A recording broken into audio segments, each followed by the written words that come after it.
खबर सूत्र में आपका स्वागत है। मैं हूं आपके साथ योगिता वाधवानी। आइए चलते हैं खबरों की ओर। बीएसपी सुप्रीमो मायावती का बयान, सुप्रीम कोर्ट की एससी जाति में उपजाति विभाजन करने के फैसले से सहमत नहीं। आरक्षण पर नई सूची बनाने के कई तरह की परेशानियां होंगी। पंजाब राज्य के मामले में 20 साल पहले के फैसले पर सुनवाई सही नहीं। एससी एसटी के बीच उपजाति का विभाजन करना सही नहीं है। सुप्रीम कोर्ट के फैसले से कहीं न कहीं आरक्षण को खत्म करने का प्लान है। सुप्रीम कोर्ट को अपने फैसले में यह मानक भी तैयार करना चाहिए था। वहीं बीएसपी सुप्रीमो मायावती ने यह भी कहा कि क्रीमी लेयर का मानक क्या है, कौन जाति है इस दायरे में आएगी। क्योंकि अभी तक केवल संसद के पास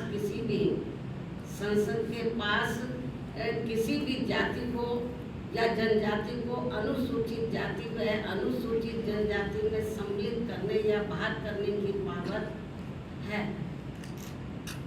जिसे माननीय राष्ट्रपति द्वारा अपने आदेशों द्वारा क्रियान्वित किया जाता है और जिसे बदलने का किसी भी राज्य सरकार को अधिकार नहीं है।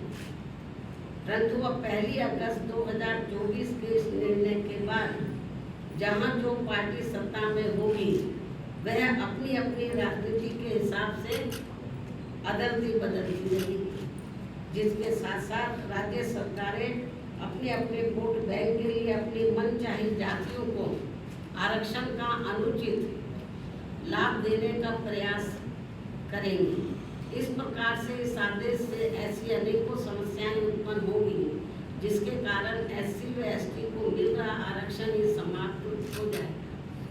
एक प्रकार से एससी व एसटी को मिल रहा आरक्षण ही समाप्त हो जाएगा और फिर इसका नतीजा ये होगा कि अनुसूचित जाति व जनजाति वर्ग अंत में आरक्षण से वंचित रह जाएगा और उनके हिस्से का आरक्षण भी अंत में किसी न किसी रूप में सामान्य वर्ग को ही दे दिया जाएगा।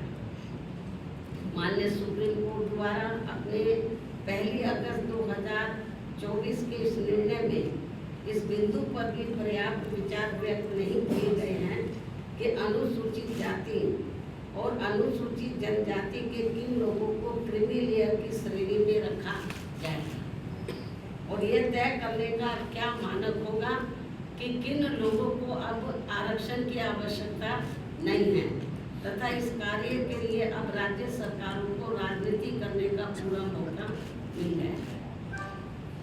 माननीय सुप्रीम कोर्ट के इस निर्णय के बाद यदि अनुसूचित जाति और अनुसूचित जनजाति के भीतर उप वर्गीकरण किया जाता है तो वर्तमान में लागू आरक्षण के अनुसार सरकारी नौकरियों और शैक्षणिक संस्थानों में अनेकों पद रिक्त रह जाएंगे, क्योंकि जिन सीमित वर्ग की उपजातियों को आरक्षण दिया जाएगा उसमें रिक्त पद के सापेक्ष उतने अभ्यर्थी उपलब्ध नहीं हो पाएंगे और ऐसी स्थिति में ये बची हुई रिक्तियां अंत में सामान्य वर्ग के हिस्से में ही चली जाएंगी, जिससे समुचित। लखनऊ से खबर सूत्र के लिए संजय पाल की रिपोर्ट।